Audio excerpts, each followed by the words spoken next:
How's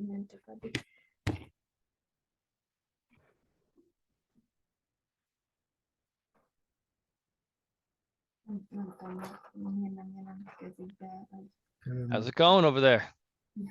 Good, how are you? Pretty good, pretty good. We'll be starting in just a few minutes. Vince will be coming on. Should be seeing a lot more people pop on as time goes on. A ton of people wanted to come to it, but here comes Vince.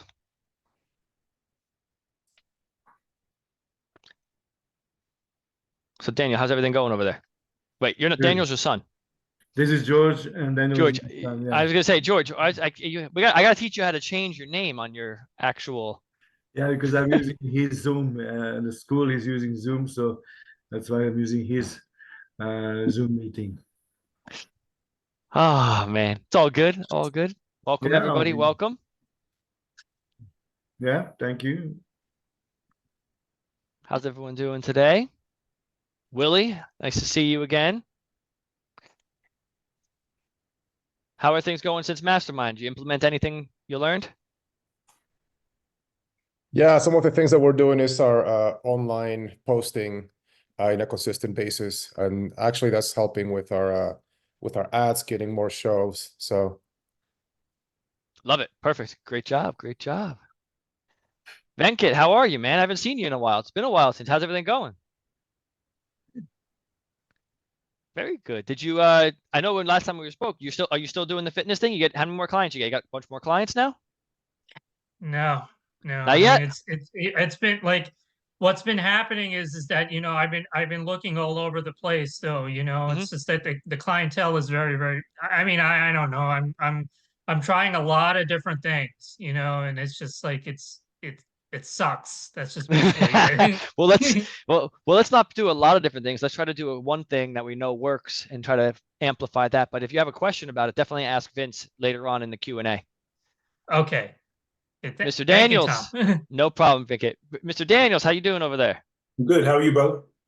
Pretty good, pretty good. How's the everything in the garage still, or did you kind of venture out yet? Oh no, I'm still there, but I got a place I got my eye on to purchase. So I love it. I love it. Awesome, awesome. Casey, how you doing? First time seeing you. Nice to meet you. Nice to meet you too. Vince loves seeing everybody's faces. So the more faces he sees, the more fun he is. The less faces he sees, he's going to call you out on it. Is that D Newcomb? I don't want to say Mr. I'm not sure. Nope, it's a Deandra. Yes, Deandra. Hey, how are you, Deandra? Yeah. How's it going? Hey, I'm good. I'm good. Doing good. Perfect. Thank you. Thank you for being here. Awesome. Well, thank you for coming. Thank you for stopping by. Yeah. Chris and Ann. And there he is. Back from the Grand Canyon. Thank God. What's up, everybody? how are you? How's it going? Better than ever. How are you? Good. Very good. If you do not have your Leo, can you take all these autopilots out of here? This is just annoying for me to think autopilots are real people. And I don't want to like be looking at a screen, yelling at a screen that doesn't have their camera on when an autopilot, I've never seen an autopilot before. Can you make me I can't do it without being co-host. So take all the autopilots out. I don't want any autopilots in here. People are going to just take notes on their own. How do I do this? Make co-host. All right, good. All right, cool. If you are on, if you can, please share your screen. Thank you, Leo. Please share your screen so we can see you. Thank you, Daniel, for having your screen on. Willie, thank you for having your screen on. Venkat, thank you for having your screen on. You're going to get so much more out of what we're going to do today if you are present. Seth Godin has two rules for being two rules for success. One is show up, and two is be focused. And if your camera is on, there's a great chance you're going to be more focused during this call, because if your camera's off, what can you do? Well, you're going to go on, you're going to check, but you're going to get 5 minutes in, and I'm going to start getting into it. And all of a sudden you're going to hear a ding, you're going to go check Facebook, and you're going to go check your email, and you're going to do this. and you're going to probably miss something because you're doing something that definitely could have waited. So 2 rules for success: 1, show up; 2, be focused. So camera on if you are not driving. You'll get much more out of this call. So I know a few of you on here, but not everybody. Give me a little bit of in the chat. Tell me a little bit about your business. How many years you've been in business, how many clients you have, where you're located, and why you decided to jump on this call. So do that right now. How many clients do you have? Just so I know what I'm dealing with, and kind of what types of businesses you guys have. How many clients do you have? Where's your business located? How long have you been in business? Give me a little update where you guys are at. Just type that into the chat now. And once we get this, and what I can do is I can kind of cater the call today based on who we have here. Okay, cool. So 2 gyms, 1 small group personal training gym, and the other one a personal training studio. Cool. Willie Colorado Karate Club, 2 locations in the Denver area, 220 students between the 2, started in 2005. It's actually cool, Willie, because I'm so into my son's jujitsu world that I kind of have, I'm always thinking about, and ways that they can do marketing and ways that they can, grow. They're doing really well. I think they do really well just because they have a good reputation in the area of doing good jobs. I don't think their marketing is very good, but there's definitely some similarities, I'm sure, between the 2. Venkat, started my business, learned new tactics, not currently working with individuals or groups. KC, currently a senior at Rider University and finishing up my degree in supply chain. Cool. And then 2% CrossFit. Okay, in math. Very cool. All right, great. So everyone's in a little different spot. What I wanted to talk to you guys today is about profit. So there's a difference. One of my favorite lines is revenue feeds the ego and profit feeds the family. And the reality of the situation is you don't get to keep your revenue. You actually don't even get to keep all your profit. You have to do something called pay taxes on the profit. And then after that, you actually get to keep the money. But I think a lot of people, they go through their business and they try to make as much revenue as possible, but they forget that a lot of revenue doesn't actually equate to a lot of money. And so what I wanted to do today is really kind of shine the light on the factors of profitability and the things that will enable you to become a more profitable business. So I have run a group called the CEO Mastermind for, I believe now we started in 2019. So we've been running this group for about 5 years. And the way the group is structured is it's different from my normal mastermind. So I don't think we have any mastermind members on this call, do we? No. But our normal mastermind, we do one-on-one coaching with you. We do 3 meetings a year in person and everything like that. But what we don't do is we don't do things in like really, really small groups. And what the difference of the CEO Mastermind is that we meet 4 times a year in a small group of 12. And what they do is 12 gym owners come together and we sit around a boardroom style table, and they all come with these large packets filled out.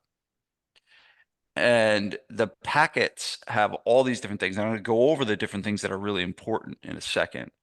But they essentially bring this really, really large packet with them that downloads their business and everything that happened in their business in the last 90 days. And what they do is they take about 3 to 4 hours to fill this thing out. And they bring a copy for everyone in the group. And so they pass the copies around and everyone reads through it for about 15 minutes. And then after 15 minutes, they have the ability to ask questions that they want and what are the challenges that they're overcome. And then the group then helps them. And I have two groups of 12, like, so 24 people. It's totally sold out. We have like a 17-person waiting list to get into the group. Our retention rate, I think, was like, we lost one member out of 24 last year. So the retention, these guys don't leave this group.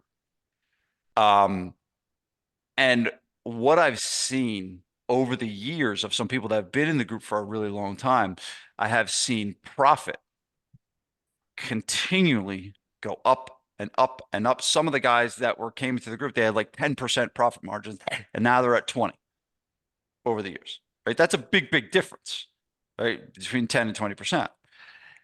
And one of the things is they look at it every quarter. Okay. And so the first thing that I have them do is bring their financial statements. And the main financial statement that we look at, we don't look at the balance sheet, right? Because that's like a big snapshot over time, right? But we look at the P&L, the profit and loss statement of the quarter. Now, I think, Casey, you're the senior in high school, right? Or senior in college, Casey? Yeah. Yeah, I'm a senior in college. Yeah, you look like the only college kid on here, which is perfect. But when you get into business, you'll start looking at, that was a joke, Casey. You can laugh at that. All right, good. Thank you. Yeah, there you go. When you start getting into business, you have these things that your accountant sends you called the profit and loss statements. A lot of times as business owners are like, what the fuck is this? I don't know what these numbers mean. I don't know how to look at this thing. I don't know how to read this thing. What is this thing telling me? Why is he sending this to me? But the profit and loss statement is the thing that will tell you how much profit you actually made. And what we erroneously do is we base our financial performance on the amount of money in our bank account. And we look at our bank account and we go into our Bank of America and we look and say, oh God, I got some money. And like, we're doing good. And they're like, then all of a sudden, 2 weeks later, you go in there and payroll just came out or whatever it is. And you're like, oh shit, there's nothing in there. We suck. Right. And you live and die by this amount of money in your bank account, but that does not necessarily tell you how the business is actually performing. It only tells you how much cash you're collecting. Now, if it keeps going up and up and up and up and up and up and up and up through the roof, then that's a good thing. That's a good thing. That means your profit and loss statement is working. But if we want to look at how our business is actually doing from a profit standpoint, we have to look at this stuff. So that's the first thing that we look at in this group is we have them bring financial statements, a profit and loss statement. Got to look at it. Got to know how to read it. You got to know what the numbers are telling you to do. So I have now read, so think about this. I've had two groups of 12, 24. We've had, let's just say both groups haven't been going for 5 years, but it's close, right? So 5 years, that's 20 meetings because we meet 4 times a year. So it's actually 40 meetings. So it's 40 meetings, right? Is that right? 5 years, 4 meetings a year, 2 groups, that's 40 meetings. 40 meetings times 24. So I've read 24 profit. What's 40 times 24, Leo?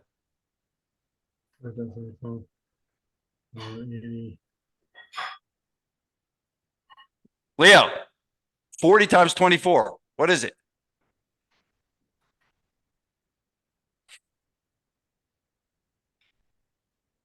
Thank you, Willie. His dumbass is on a call. That's why he's doing it. He doesn't even know I'm talking to him. I'm about to throw a rock at your head. Oh no, yes, I'm multitasking. So of my groups alone, I've read 960 profit and loss statements.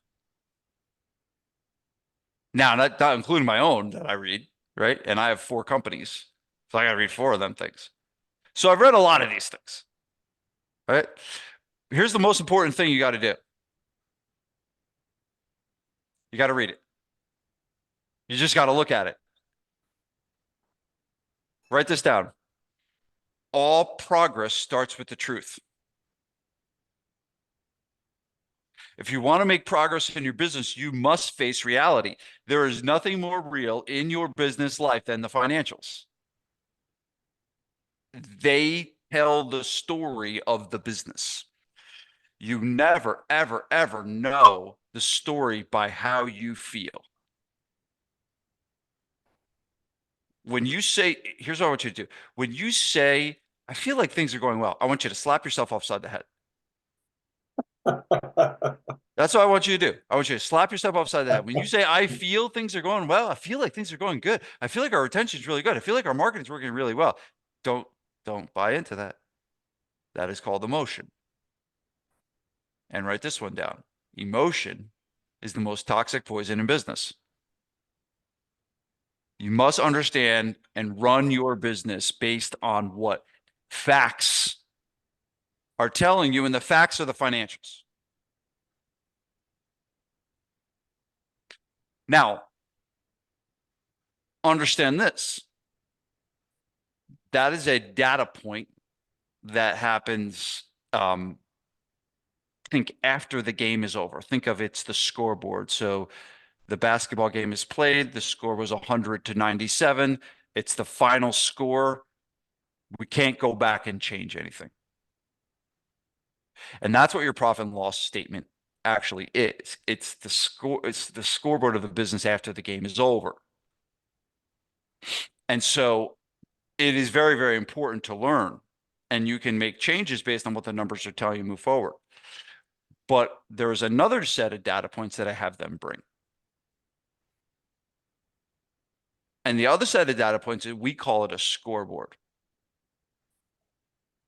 And damn it, Casey, I wish I was 21 years old being on this call before I started my business. So hopefully you take all this stuff and take it into action and can get a head start on all of us. So there's another set of data points that lead up to what happens in the financials, right? So the profit and loss statement tells us what happened with the money, how much revenue, what were our expenses, and we'll talk about, how that breaks down in a second. Okay.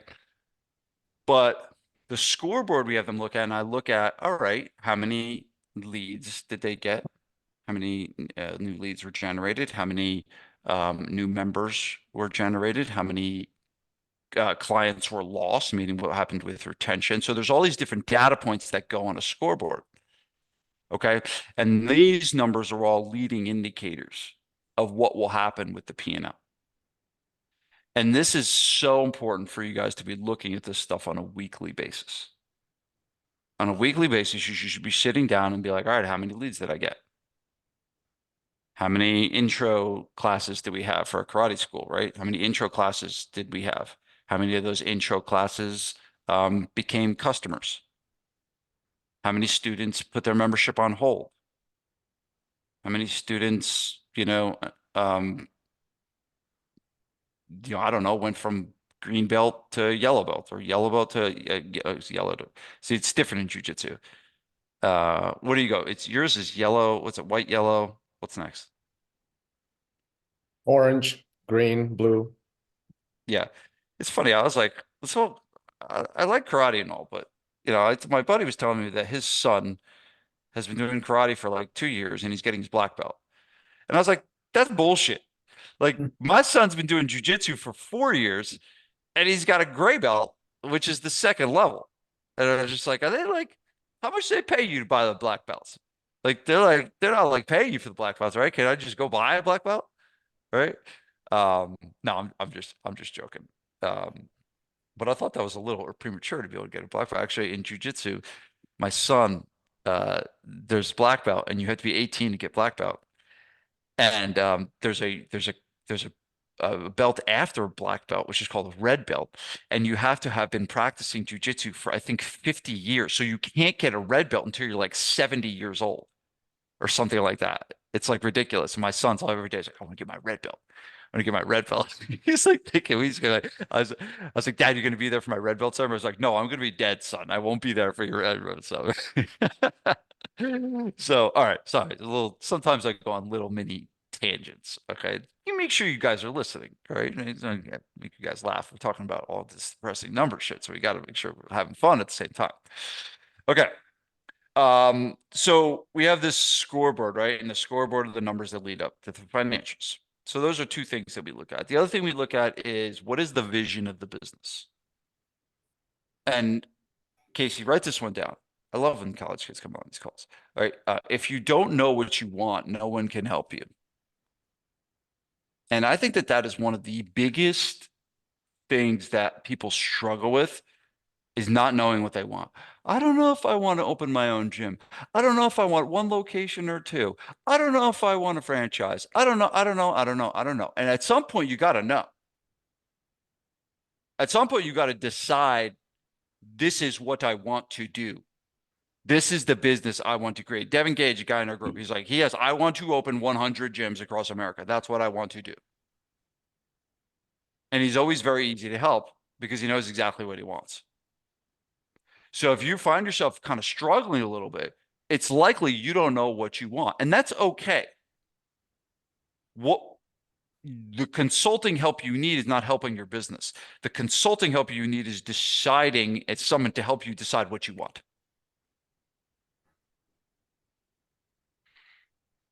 And at some point you got to just pick and go. Because the longer you stay in the middle, you're just kind of wavering around and you're just going to be all frustrated by it. So at some point you got to, and so we always have them clarify their vision. Because that's one of the most important, because it's hard to help someone. That's why I asked you guys kind of what your business is like and everything like that. But it's hard to help you guys if I don't know what you want. What are we trying to accomplish? Because if you want to open up 20 gyms, you should be running your gym a very, very specific way. If you want to open just one, you can get away with a lot more of how you're running it. Okay. So that's the other thing we look at. We have vision, and then we break down plans. We have, you should have an outline for where you want your business to be in 1 year. At base minimum, you need that. At base minimum. So if you guys are on this call and you're like, I'm not sure, here's what you need. You need this. You need to know in 1 year's time, how much money did you make in revenue? How much money did you make in profit? How many clients do you have? And you need to have some goals set and hopefully accomplished. That is a 1 year plan. That's a structure. That's a very simple structure for what a 1 year plan looks like. Look at Casey. His hand's going to fall off. He's writing so much. Look at this. You guys are all sitting there just listening. Casey's writing all this shit down. He's going to pass by you guys. You're like, who's this 21-year-old kid coming from behind me doing all this shit? It's because he wrote all this stuff down. Look at him. I think that's what he's doing. I look at that. He doesn't even smile at it either. He's so focused and so intense that he's just like, he's ready to go. I like it. I love it. I love it. Leo, we got to get more college kids on these calls. So you got to know where you're going at a base 1 year.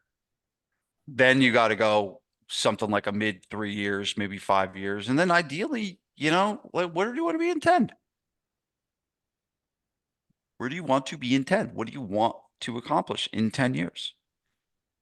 So my vision is to help 1,000 gyms help 1 million people in 10 years.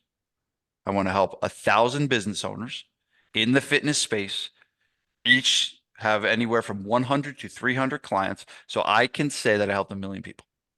That is what I want. That is what I'm working towards every day. That's what gets me up out of bed in the morning, to help all these people that are between 30 and 60 years old, that are trying to navigate their way through life. They're trying to raise kids. They're trying to corporate ladder, and they put their health in the back burner. And there's a small gym, your gym, in their community that is going to be that provider of that keystone habit of exercise to help them thrive during that time. That is what I want. So as much as I love helping you guys, and much as I love helping you grow your companies and grow your business, it's not for you. It's for your clients. Because the better business you have and the more money you make, the more people you're going to impact. Now, how many of you can spit that back to me with that amount of clarity about your own vision? Hopefully you do. All right. but it's important that there's clarity around it, that we can describe that. Now that takes time, right? Sometimes that's, I can't say that I always had that. I can't say that it always was Christian. There was times where I went back and forth. It was like, I don't know, I'm going to franchise. I don't know. There's definitely times like that. But at the end of the day, at some point you need to just jump and say, this is what I'm doing. Okay. So we talked about financials. We talked about the scoreboard, right? The scoreboard's the leading indicators to the financials. We talked about vision and plan. Okay. The other thing we do is we look at something called an accountability chart. And the accountability chart is the map that is almost like, think of it, it's like the roster for your business. It's who are the people we have and what do they do? Who's on the squad and what do they do? And ideally, this leads us down to the question, do I have the right people in the right seats? The right people would mean, are they cultural fits? And when I say culture, here's what I don't mean. I don't mean that you give out freaking cupcakes on their birthday. That is not culture. That is just hogwash. All right. I look at culture as, does the work get done? Do we do what we say that we're going to do? Do we learn and we grow? And do we make progress? And do we learn from our mistakes and come back from it? And do we have each other's back and support each other? That is culture. Culture is not celebrating birthdays.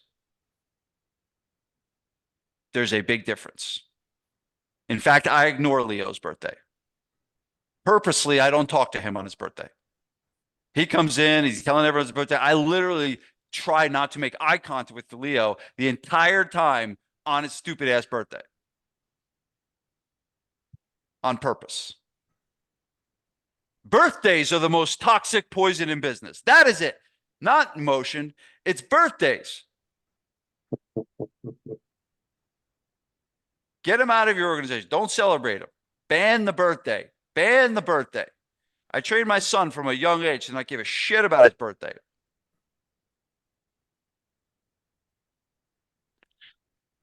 My daughter's not so much. We went out last night and celebrated Tori's birthday. But that's not culture. It's not culture. In fact, I think what it will create is a culture of laziness. And it will create a culture of, oh, let's feel good, and create a culture of not getting the work done. So don't make that mistake. So right people, cultural fits, right seats. Are they doing the job that they've been born and bred to do? Right people, right seats.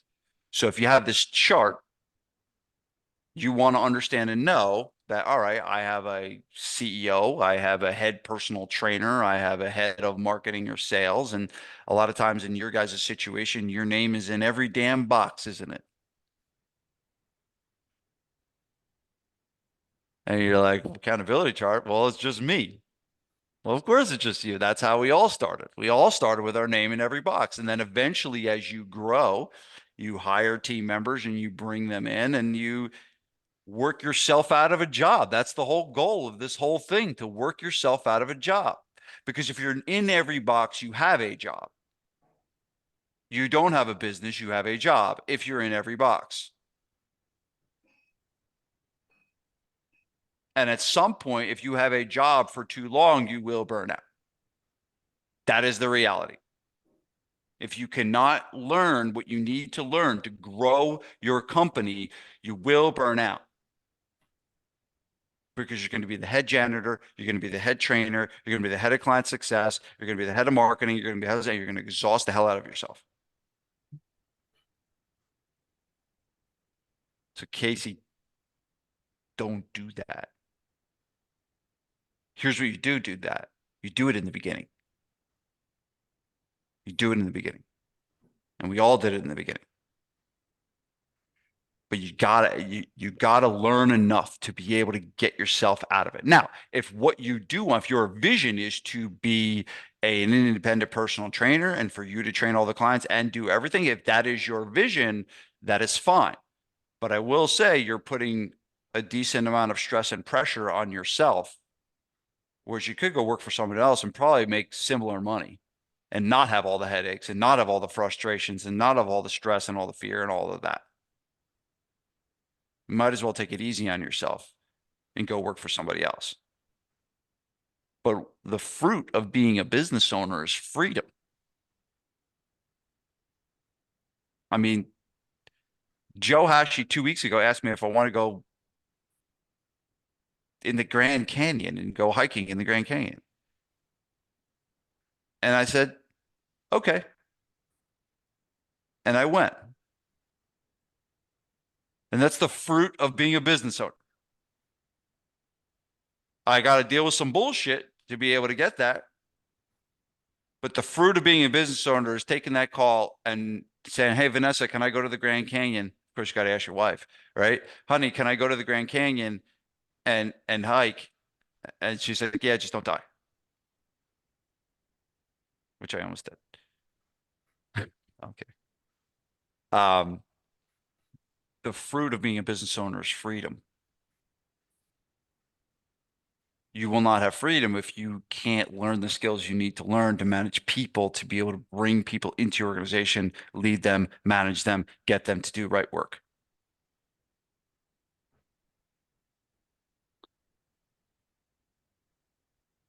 And the last thing that we focus on, we read through all this stuff, and then they get it to the front of the room and they look at what are their biggest obstacles and challenges in front of them.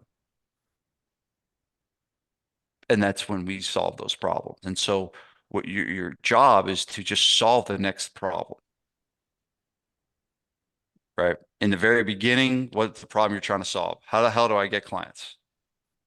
Once you solve that problem, you're like, all right, how the hell do I find a trainer?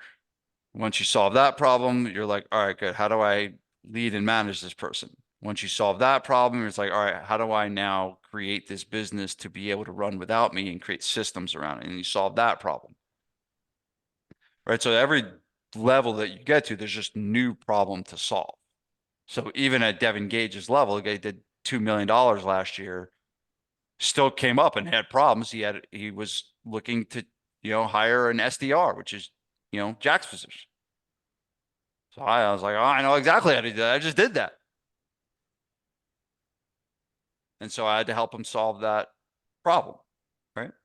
And so all of you have different problems that you need to solve right now. Some of you have retention problems. You're losing too many clients. Some of you have marketing problems, meaning you're not bringing in enough people. You're not generating enough leads. Some of you have a conversion problem, meaning you're not taking the leads that you're getting and converting them to new clients. Some of you have a price problem, which I will talk about later today. But there's always a problem to solve. There's never anyone that's come on these calls and they're like, oh, I have nothing to solve. I have no problems at all. Everything is great. There's not a business in the planet that exists that has that. There's always a challenge. There's always something to do. So that's the process that we use. But again, what that magnification on these items over the years, I see these guys getting more profitable and more profitable and more profitable because they're looking at it. And that's as simple as I can make it for you guys. You have to take snapshots of your business and to be like, what's happening here? And then make it and focus on making it better. Write this one down too. A lot of times people want to have these big, grandiose aspirations to grow big. And my answer to a lot of people is this: better before bigger. So why do we want to take a business that has 7% profitability and scale it? Why do I want to open up 20 of those? Why don't we take the one that we've got and make it better? And a lot of times what that means is more profit. Meaning we're running the business more efficiently. Our prices are at a premium level. We're able to run the company with minimal staff, right? A lot of times better means more money. We're making more money. Okay. So I've came up with a few different things that I think will help you drive and think about profit. Okay. So the first one I want to talk about that is going to have the biggest factor in your profitability is your prices. How much money you charge. Right. My wife, Vanessa, God bless her. It was our daughter's first birthday. And Vanessa, you know, when it's our first daughter's first birthday, you tend to do things big. And so we had it at the gym here, and she brings out the cake. And I'm telling you, this cake is like, man, it was like a wedding cake. And we're cleaning up, and of course, only half of the cake got eaten because it was so big. And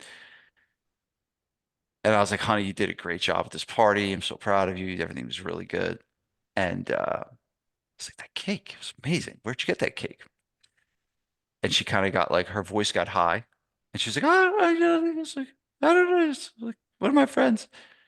And she told me the cake place was like an hour away. I was like, oh, that's interesting. There was cake places right down the road. I'm not sure why she went an hour away to get the cake. And then I was like, honey, how much was that cake? And then her voice got really high, and she was just like, I had to check the receipt, you know, when I go back home. Not really sure. I can't really remember. I think it was that. I was like, honey, and I knew something was up. I was like, honey, how much was that cake? I know, you know. And she's like, looked down. She's like, I'm sorry. She's like, it was a $474 cake. Cake. And I'm like, honey, Duncan Hines box, $4.74. I would have even made it myself and done and helped you out and everything like that. Like we could have gone together. We could have made 2 cakes. We could have had 2 cakes. $4.74 a piece, 2 cakes, 3 cakes. But no, it was our daughter's first birthday. Now here's the story. To you and me, that seems very illogical. To me, it seemed very illogical to spend that amount of money. To Vanessa, the buyer, it made complete perfect sense to her because it was her daughter's first birthday. So the number one thing you guys got to understand about price is the number one factor in price is thinking about who's buying it. Is who is the customer? And are they willing to pay the price for your services? Now, Willie, you own a karate school. And I'll tell you this, and I think I told them this before. If my son jiu-jitsu school came back, and I believe it's like $150 a month to be in the jiu-jitsu school. If they told me that the jiu-jitsu school is now going to be $500 a month from $150, personally, I would not bat an eye. I would pay the $500 and I would be like, yeah, it stings for a second, but I would pay the $500 because of the impact that jiu-jitsu is having on my son and the person that he's becoming because of it. And because I can afford it. Right? There may be another parent whose kid, and now my son goes to jiu-jitsu 5 days a week. part of his life, right? There may be another person who's got their kid in jujitsu that they go once or twice a week and like blah, blah, blah, blah, blah, blah. Maybe they're in a different part of the town than us or anything like that. And they might be like, no way. And the best bet that jujitsu have is to fill their school with parents like me, so they can raise the price and they can have the business that they want. So a lot of times we think about how much we're charging and we almost use our own judgment to do it, when it really is the client that's paying for it. Take another example and take the 50-year-old lawyer that's buying personal training. He makes $3 million a year. $500 a month to that lawyer for personal training services is a drop in the bucket. But you might think that 500 is a lot of money. And understand, Casey, Casey, are the worst person to decide on how much to charge. It's not for you to decide. Your buyer decides. And they'll tell you by either buying or not buying. And one of the biggest thing is, you want to start making some more money, start having better clients. If you got all bottom feeder people and all the people are telling you, I'll tell you, my best clients in this business, the CEO mastermind, because they buy everything.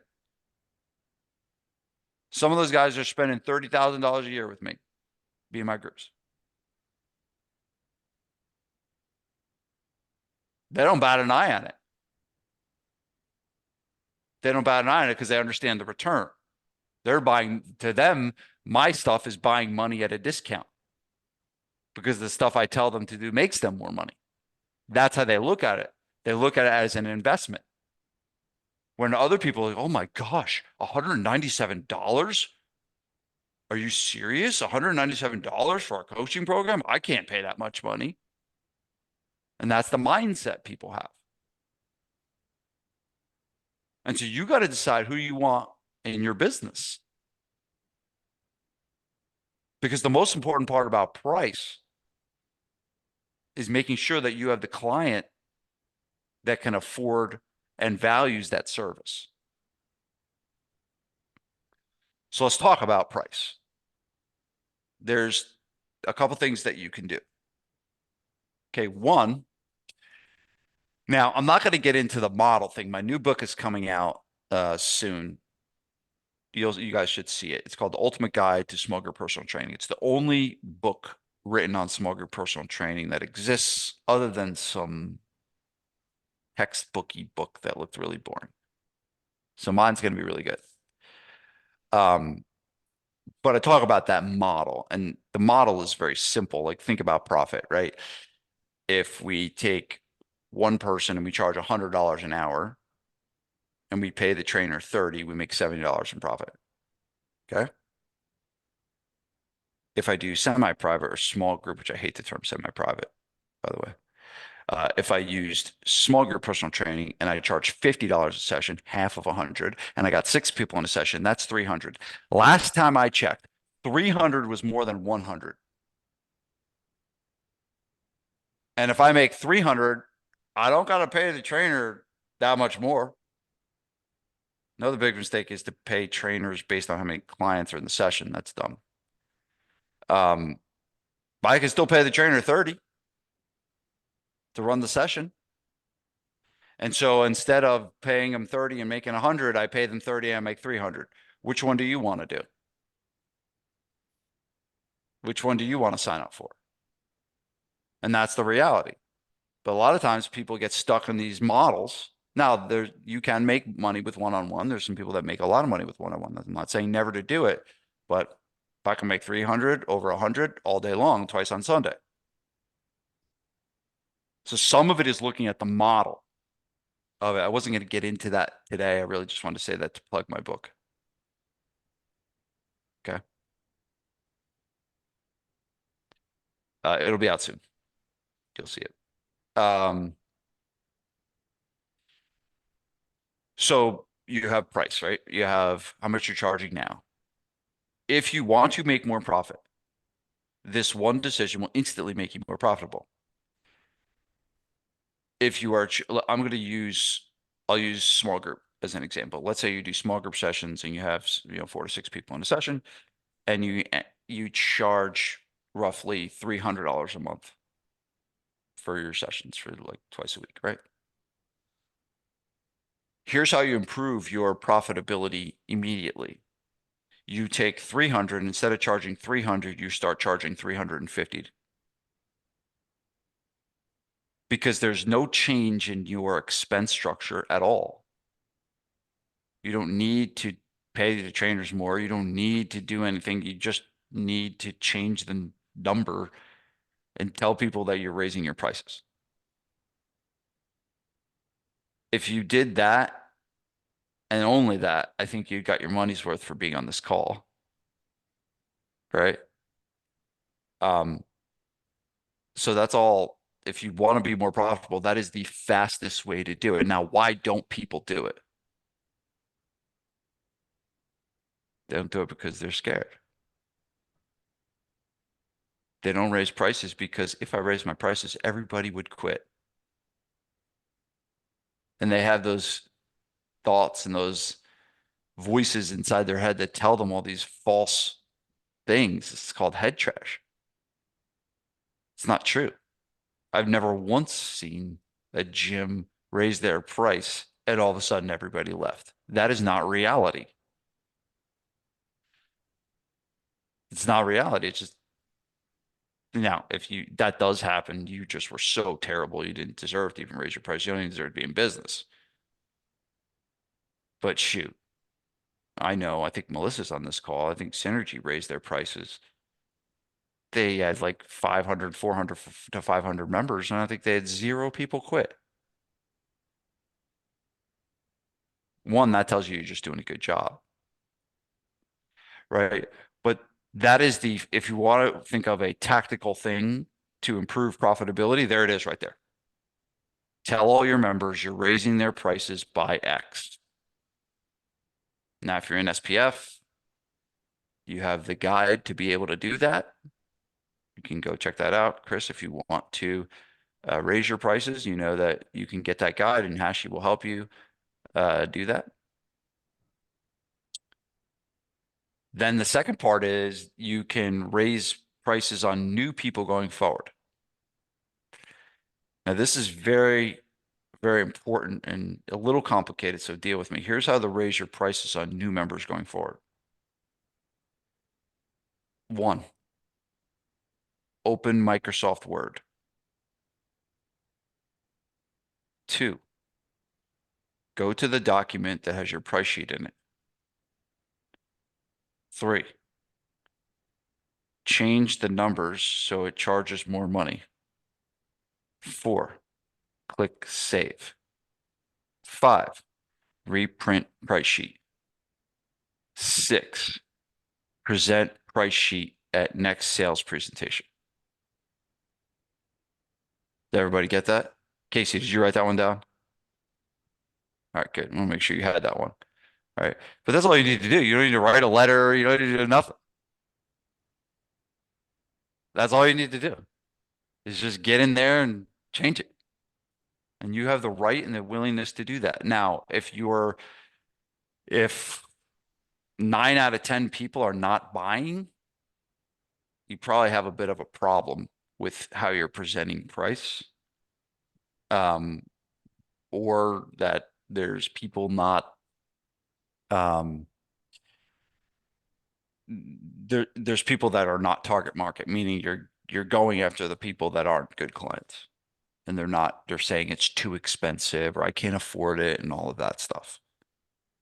So that's it. The third thing is to look at how much of what you do people are buying. So another way that you can improve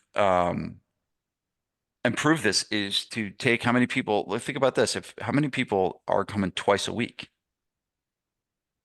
And what if all of a sudden 50% of the people that were going twice a week started coming 3 days a week? You're going to be making more money. And so some ways looking like that from a pricing standpoint is not so much of raising the price, but looking at how do I structure the sales process to be able to get them buy the higher options. So that is the third way to do it. All right, so that's your kind of first profit driver, if you will, is price. It's the most important one. It's the only one you honestly really need. Most of you. Most of you, if you just adjusted price and model, you'd be totally fine and got everything you need. I'm almost hesitant to do the next one because I don't want you guys to get crazy on this because I don't think many of you have a lot of payroll and stuff like that. All right, but the next one is your expenses. And your expenses, right? Because profit is based on revenue minus expenses, okay? And your expenses are broken down into 3 categories: fixed expenses, variable expenses, and payroll. Your fixed expenses. What are your fixed expenses? This is your rent, your utilities, your insurance. It's stuff that doesn't change. You can't negotiate it. You can't change it. I mean, you guys could negotiate your rent and stuff like that. Okay. Those are fixed expenses, stuff that you really can't get rid of. Okay. Then there's things like variable expenses. Variable expenses are, I mean, technically marketing is a variable expense. It should be more of a fixed expense, but technically it is. You have like any type of, if you buy clients gifts, any type of things. I think variable expenses are things that you have the ability to say, all right, I don't want to do this anymore. I'm getting rid of this. Like you technically could, like if you had MindBody, you technically could just track all your stuff on napkins. You don't have to have MindBody. It's more convenient to have it, right? But you don't have to have it. And that's those are your variable expenses, right? And the last one is your payroll. And your payroll is how much you pay out to your employees. And this is a really important one to have a good grasp on, is knowing that how much your percentage of your payroll relative to your revenue is. And ideally what we have is we have anywhere from 30 to 40%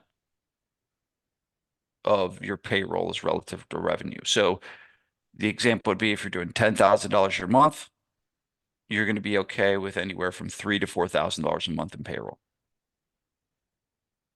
It's kind of just a good barometer to look at, because usually the way the numbers work out, it's like if you have 35% payroll, if you have 40% of fixed and variable costs, that leaves about 25% profit. So it's kind of where you want to be in the sweet spot. So that's why it's important to know your payroll percentage relative to revenue. Now, you don't want to skimp on payroll. You don't want to pay people too less. I see a lot of people that sometimes pay trainers too little. And, you know, they're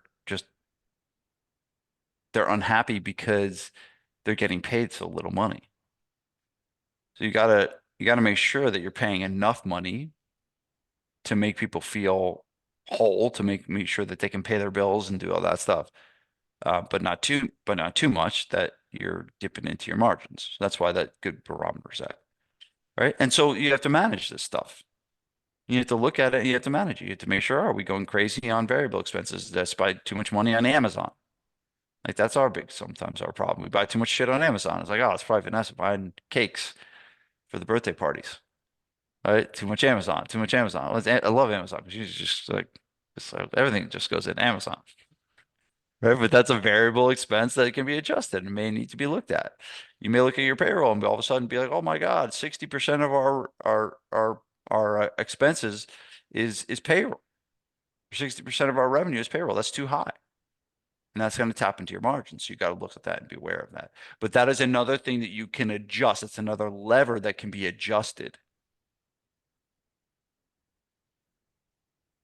to help your business be more profitable. Okay, so we got price. We got managing expenses. And I'll give you guys one more and then we can go to questions. Okay. The one more is the fortune is in the follow-up. So a lot of you have leads that you're sitting on that you're doing nothing with. And it does not cost you any money to reach out to them. It does not cost you any money to pick up the phone and be like, hey, 6 months ago, you opted in for this. Are you still interested in personal training? It doesn't cost you anything to do that. And a lot of you are getting drunk on these new leads. I gotta get more leads. I get more leads. I get more leads. And leads cost you money. But there's this ocean of people that you have access to right now that you're basically not following up with because you don't have a system built around it, or you don't have the right software.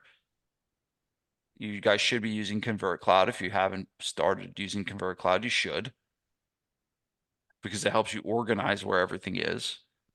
It'll tell you, who, you've talked to, who you haven't talked to, where they are in the pipeline. It's brilliant. You have to have something like that. But that's a big, big overlooked component, is the amount of people that are in your pipeline.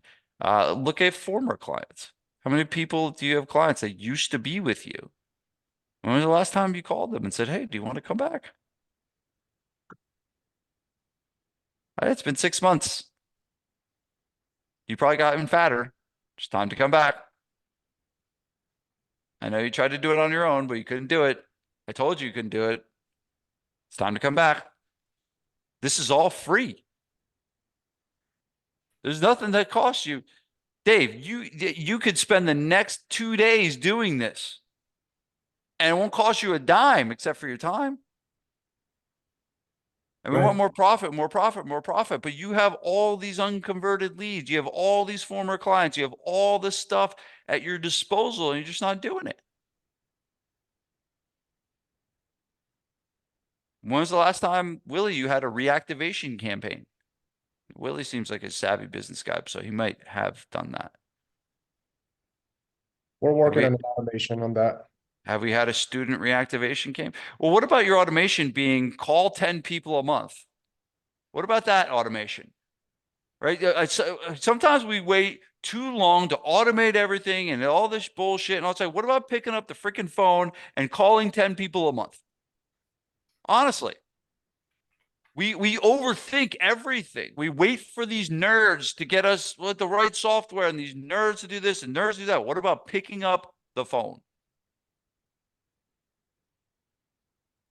I'm telling you, it's mind-boggling that more people don't do this. It's all right there. So that is your third profitability driver. You do those things. You master your price. You raise your prices. You get the right price. You match the price with the clients. You pick really good clients that can afford lots of money. You're going to be good.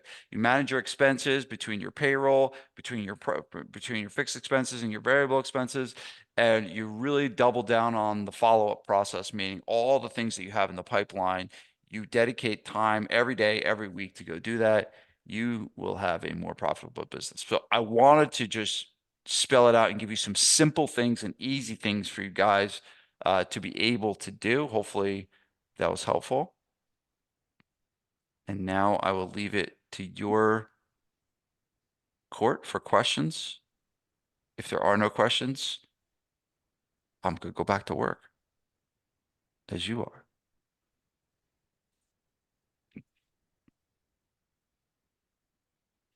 Are there any questions? I bet you Casey has a question because he's 21 and full piss and vinegar. Yeah, so I was just looking through some of the things that I wrote here. So do you have any suggestions on how to keep I guess consistency in your clients? I know with a lot of, especially commercial gyms, people are go for a week and then not come back. So is I know you said some things about culture, trying to get good culture, but is there anything else that you can suggest to get with consistent clients? Well, the number one thing, yes, you need to track attendance. And so that's kind of the thing that you need to do, is that's the data point, is, all right, are they showing up? And is there a change in the pattern of them showing up? Meaning, do they used to come 3 days a week, for, you know, the first 3 months they were there, and now all of a sudden they're doing 2 days a week. And now all of a sudden they're going 1 day a week. And so the number one thing you need to do is be aware of that change and be aware of that pattern. And then when it does happen, then you have a process for reaching out to people, checking in and be like, hey, I saw the notes you were coming 3 times a week and now you're only coming 2. Do we want to get back on track? Do you need to sit down with us? Do you need a meeting? We can kind of get you back on, get the ball rolling again. So that's how you get people more. The other thing too is, you know, sessions are going to always breed consistency over. It's harder to do in a big box open gym where just people are randomly coming. I mean, obviously honestly, in a big box gym, you won't want to do that because the money is made on people not showing up. So it kind of goes against the whole model. But in most of the people I coach, the model is built around personal services, meaning they're paying for you know, an hour session, a half-hour session several times a month. If they don't use that, they're probably going to quit. Right? Where someone could not use a big box gym and keep it for 3 years. No one's going to pay $500 a month and not use it for a really, really long time. Does that make sense? Yeah, that makes sense. Thank you. Thank you for being the only person on this call to have the courage to ask the question at 21 years old. Good job. What's your guys' excuses? No questions? I'm just joking. It all comes from love. Hey, if there's no questions, I'll keep going my day. What else you guys got? Any other questions? I have a question. Yeah, go ahead. Yeah, go ahead, Dan. This is George. It's under my son named Daniel. Oh, okay. Hey, George. I'm calling from Calgary, Alberta, Canada. Yep. First time I'm here in the chat. I have a question for you. I'm in the business for a long time ago, and I opened my new gym about a year ago, and I have to previously close down because my partner screwed up my business. So I was looking for something, couldn't find my own place. Finally, I did. So I'm using some old style advertising. My problem is, I think, is my marketing. Marketing is not right now. My question is for you about the free stuff. So I think is I give away so much classes, so much program for free, and I change now. So I'm trying to just one free class, and I'm trying to get charging for $29 for 2 weeks. They can try it out. So that's what I do right now. So what do you think about the giving away for free the free classes? So I think that what you gotta do is test and see what works better. Mhm. Right? What is the one that ends up being getting you the most clients? And it doesn't mean that you can't cycle the offers, George. It means that maybe you do both. Maybe sometimes the offer is the free session. Maybe sometimes the offer is, you know, 2 weeks for $29. And what you got to do is just test it over time and see which one generates the most amount of clients. And then if you have one that clearly kind of beats the other, then you know which one is the winner. It's never this, go with free. Now I will say that if you look at free from getting someone in the door or getting someone to respond, free is usually going to increase the amount of responses, right? So it is logical to know that free will increase the amount of responses, but it won't necessarily increase the amount of conversions. Because we know that a lot of times free ends up bringing people that maybe just wanted a free 2 weeks. But that doesn't mean it's wrong. And now there are certain circumstances where free is really good. I think free is really good for referrals, because I think if you guys gave out a card that gave all of your members a free 2 weeks to give to a friend, that's a great thing to do for free, because your clients hopefully will bring you good clients. But yeah, if you're just putting a free offer out, no, it really sometimes is about, are you just doing it to generate leads and then following up the leads over time? That's fine too. But I think at the end of the day, the answer to the question is you got to test both and see which one works better. So that's why you need data points to tell you how many conversions did this one bring, how many conversions did that one bring, and then make your decision based on that. I did a women's self-defense free seminar. So I had 20 ladies show up and 4 ladies sign up. So which is not bad. For the sign up for 1 year. Yeah. Yeah. So your volume's probably going to be lower with the paid, but if it's converting on the back end, then yeah, roll with it. Mhm. Yeah, I don't mind to give one free class, but before I give like a week or 2 weeks free classes, and I find out that's maybe too much to giving away. But you're right, it's different. It can happen different way. Yeah, thank Yeah. you. Yeah. We have a campaign that we run all the time called Moms Train Free, and we do it around Mother's Day. And Yeah. it works. It always works really well. Right. And we get conversions from it. Sometimes it's just an offer. So it's harder to say, you know, with a factual thing like, oh, free only brings crappy people. That's not true. Usually they're the people that do buy something, the likelihood that they'll become clients again, because the Kennedy has a line of buyer is a buyer is a buyer is a buyer. Right?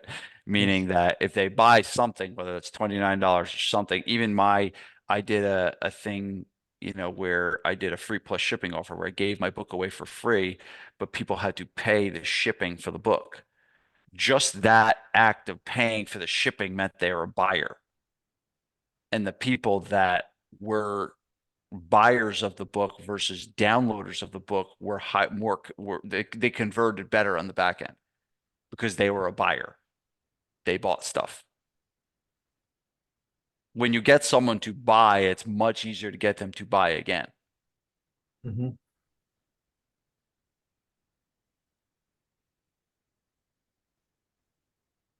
Thank you, George. Good question. No, thank you very much. George, how did you get on this call? I followed you, and I was talking to Leo with him. You're and talking to Leo? I did, yeah. I'm sorry. He's Before, in the New so- Client Academy. Yeah, you like this, yeah. So yeah, I mean, trying to your program now. Let's see how that works.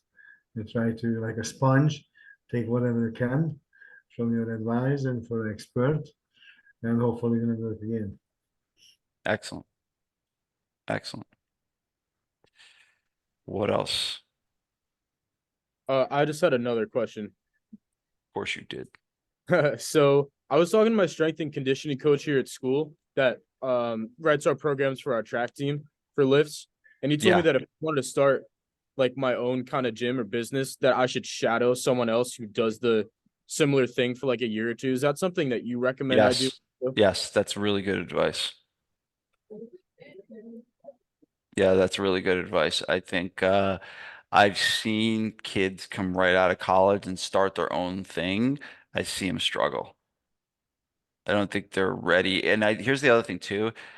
I do believe that you got to kind of know your shit from a training standpoint. And I think there's that time where you gotta, develop your own philosophy about training. And I think you can do that through, watching other people versus, right now it's like you're 21 years old. You've never probably trained anybody in your life. And now you're going to go open a gym training people. It's like, now when you're doing you open the gym, you're worried about all the other stuff, the marketing and the sales and the bills and all of that.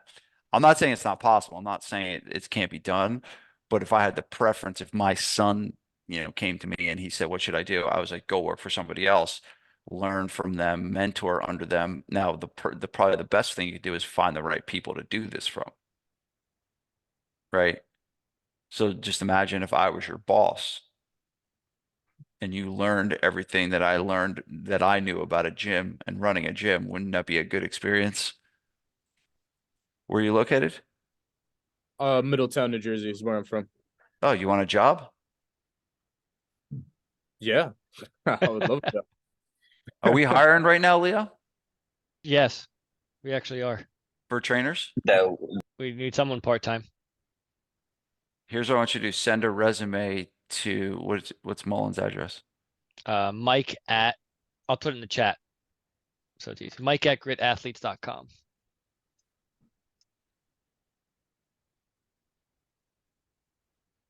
Yeah, and send your resume in and send him a good letter. And if everyone else could just write 2 words to Mike that says hi in here, that'd be great, because I really want to mess with him a little bit.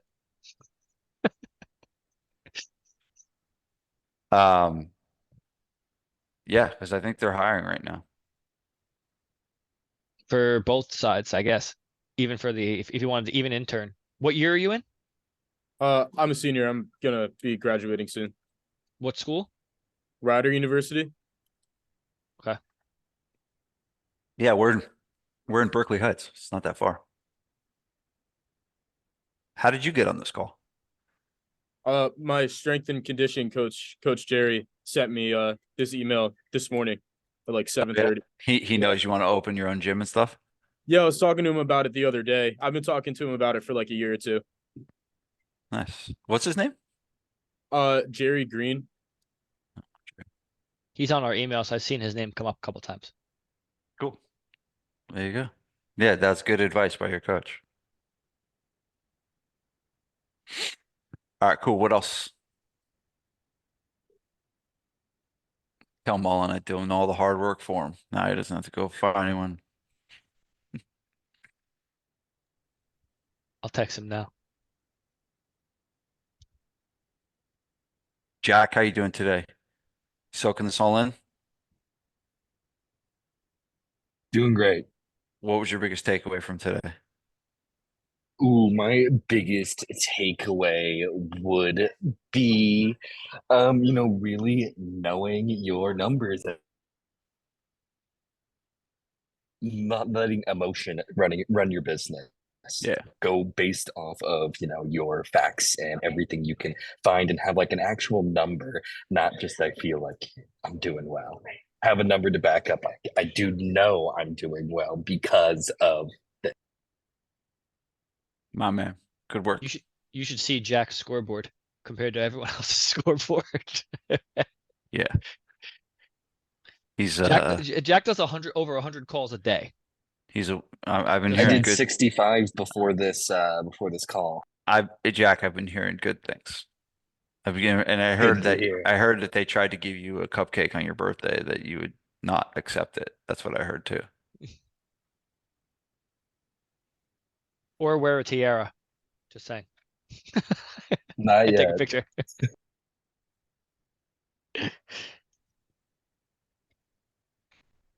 Two things I hate in this world most. Birthdays? Birthdays and lunch. I love both of those things. That's because you're 23. Yeah. Jack. Sometimes you gotta learn. You gotta learn just not say those. You gotta give this kid a filter, Leo. He's gotta learn what not to say to me. Took me 3 years to figure out what I not to say to you. was just starting to like the kid, and then he tells me his 2 favorite things are birthdays and lunch. My 2 favorite things I hate the most. I love my birthday.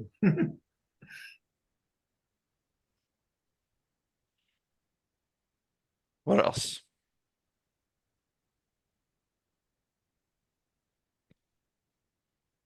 Mrs. Newcomb, what is your first name?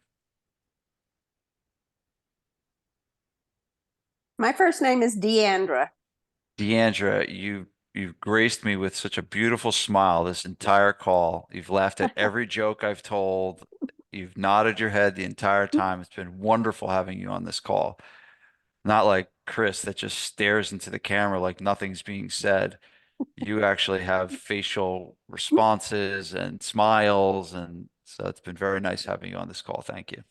Thank you. Thank you for those comments. I'm a good listener. I enjoy listening.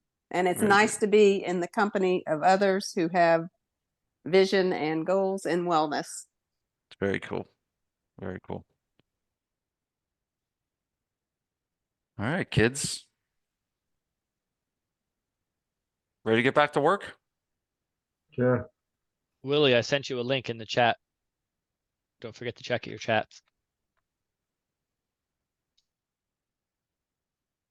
What are you trying to get him to do? Trying to get him to. I just wanted to catch up with him.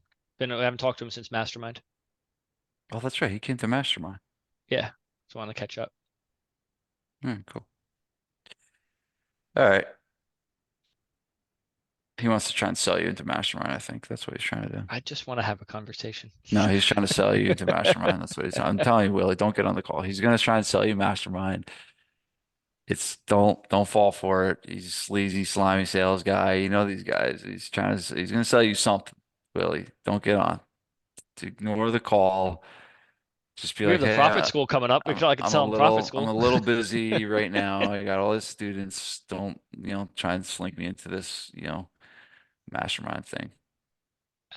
I just wanted to have a conversation. We do have that profit school though. June 8th and 9th. Oh yes, Leo does want me to mention Profit School. We are doing a 2-day workshop at my gym in New Jersey. It's called Profit School, and it is 2 days of learning, kind of like what we did today, but live. Deep dive presentations and stuff, and all on driving profit. So we'll talk deeper on the vision stuff. We'll talk deeper on the team stuff. It's just like today was scraping the surface of that. So Leo, put the link of the page, give you guys some information, but if you're looking to take some of this info and taking it to another level, this would be a good next step for you guys, is to come to Profit School and get schooled on how to grow your profit.